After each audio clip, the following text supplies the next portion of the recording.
Now, we all know that Crysis is like the PC gaming equivalent of sickle cell anemia. No matter what kind of HAL 9000 beast of a system you run it on, it's still gonna be a pretty wheezy and out of breath experience. But now, you can play it on the Switch, which is this little guy. Yeah, so in today's video, we're gonna see if the little Switchy can handle Crysis, and this is like the console port equivalent of the second coming of Jesus, or if this was just kind of a terrible idea.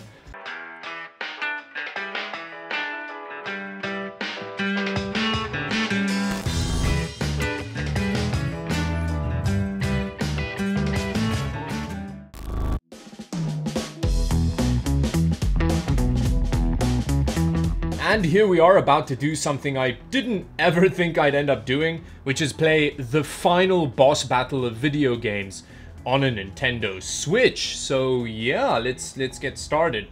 I am immediately fairly concerned about the control interface. I think it's going to be a huge issue, so let's see how they actually dealt with that. Video settings. So under graphics, we can set the brightness. That's very exciting. But other than that, we don't have more settings. Okay, let's actually just launch into the campaign and see what the game looks like. Loading in progress. This seems like it may take a while. Now, as you can see, the Switch is very reflective. Hello. It's actually really difficult to record it without me showing up in it. But I will do a bunch of screen capturing, and we're just gonna see how it runs, and then I'm gonna plug it into my TV, and then we're gonna take it from there. Oh wow, it actually looks really good.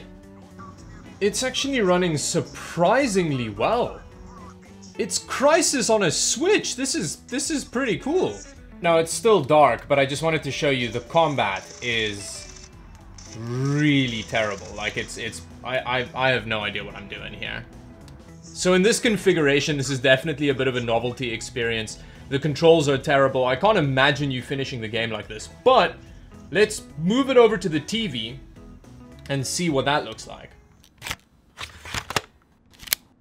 Okay, this is way better. I can actually see what's going on now.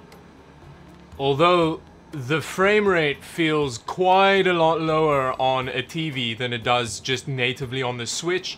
Wait, what is that? That's super annoying. So if you like tilt the controller, it actually looks around for you. That's gonna get in the way a lot. Let me see if I can turn that off somehow. Game settings. One thing that's really gonna irritate people is that, look at that, motion blur's on by default. Or it's there to hide the lower frame rate, but there is really bad motion blur. Look at that, that's making me ill. I mean, I'm one of those weird savages that actually likes motion blur, but that's terrible, look at that. Look at the geometry on the rocks. This is still very impressive, right? This is essentially running on cell phone hardware. So, you know, it still looks good. I guess. It's very low resolution, but... Oh, there we go. We've got some lighting effects. One of the issues... How do I make this go away? One of the... Ooh, look at that frame drop. Look at that. One of the big issues with the lower resolution is my minimap is essentially useless. There's so little detail on it that I can't really make out any information on it. Oh. Did I get him? Yeah, I think I got him there. I mean, like, why did they port Crysis to a Switch? This is such a weird, surreal experience. So the big problem here is that, like, you can't do small corrections. It just does these jumps. So, like, I can't aim over, like... Okay, you know what? Let me just... Screw this.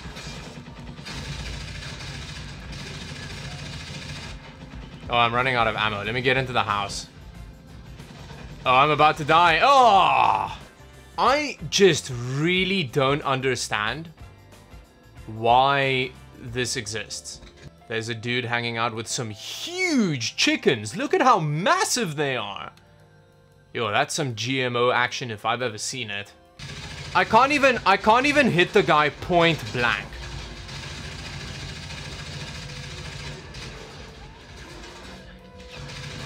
Okay, I know that this sounds like I'm making excuses here, but the controls are pretty terrible, and they kind of make the game a little bit unplayable. A lot of it has to do with the little joysticks on the Nintendo controller. They're more like little outies than joysticks, really, and it's just so difficult to aim and control anything. It's really annoying. It does feel a little bit like you're using a camera with like Vaseline on a lens. It is pretty blurry. And then sometimes there's detail. Do you know what it reminds me of? It reminds me of watching a Twitch streamer with like a medium bitrate streaming an FPS game. Because it's like, every now and then there's like bits of clarity, but then there's just like image processing artifacts is kind of what it looks like. Not exactly, but it's got a little bit of that vibe to it. Because I want to like destroy the houses and stuff. I want to have a look at what the destruction physics does to the frame rate. Okay, so the red ones are the exploding barrels. Oh, this is running so terribly.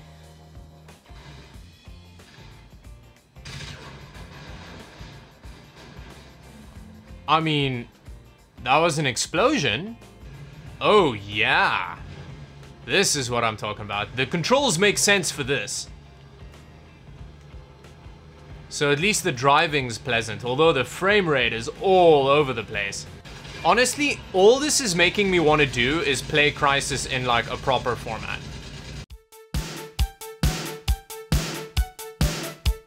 Okay, now straight off the bat, I just want to deal with a pretty big elephant in the room here.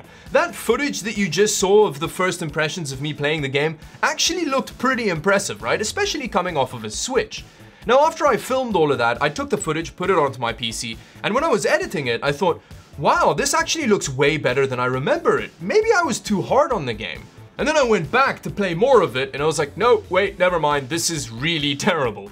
The thing that you have to bear in mind, and this is something that I experience a lot making these videos where I play on lower end hardware, it's really difficult to get across over a YouTube video what it actually looks like and feels like to play the game.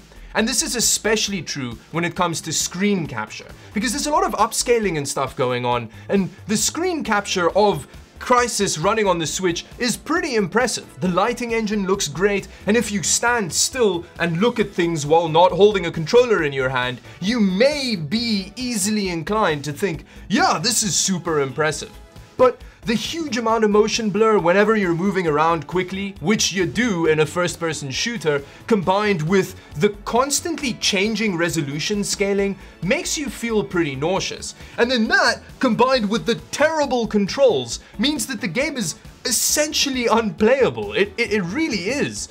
One of the biggest issues is that aiming is really hard, which is an important part of an FPS game. You can't lock onto a target. Now you may be saying, but Dawid, there's aim assist. Surely that helps a lot because that's how all first-person shooters on consoles work, right? The problem is, the aim assist doesn't work most of the time. You get a hit rate of about 10%. And that means that you get into the situation where you're constantly toggling between looking down the sights and not, waiting for the game to realize that you're trying to aim on an enemy, and it just never happens and then you die. I died a lot making this video, and I was playing on normal settings. I wasn't playing on a high difficulty level, but there are so many enemies and you need to be able to acquisition your targets quickly, and you just can't do it with these stubby little outie controls. And then don't even get me started on the terrible frame drops. The game's supposed to be running at 30 frames per second, which is already fairly savage. But when you get into like a village fighting people with explosions and stuff, the frame rate tanks. It feels like it's running at 12 frames per second, which then further exacerbates the weird visual glitches and the sickening amount of motion blur the whole time. I know that I'm being really hard on it here, right? Because it's Crysis running on low-end hardware. What do you expect, Dawid? Well, the point that I'm kind of trying to make here is maybe they shouldn't have done it ever in the first place. Like, Crysis is an okay game, right? Yeah, it's pretty beautiful to see for the first time and whatever. But do you really want to have to play it in teeny-weeny eye strainer vision with horrible controls? Like, is it really worth suffering through all of that? Like, I feel like the people who made Crysis on the Switch were too busy asking whether or not the Switch could handle Crysis, and nobody asked the more important question was, should the Switch ever be able to handle Crysis? Now, I know that this train of thought is going to trigger a bunch of you, but quite frankly, I don't get the point. And I was initially very excited. I really wanted this to be a good gaming experience and be all like, whoa, look at how cool this is. But it just really isn't. This whole exercise reminds me a little bit of like a tech demo. You know when like Nvidia releases a new graphics card, they always show those tech demos to show off the graphics tech and what the graphics card is capable of. It's basically just like some dude standing in a field with like grass waving. Yeah, it looks very impressive, but do you really want to play grass waving in the wind the game? It's just, it looks great on screen capture, but it's a pretty terrible gaming experience. So with that, let me know in the comment section below what you think of my pretty harsh critique of Crysis on the Switch. If you like this video, like and subscribe to the channel for more videos like this one, and until the next video, bye-bye.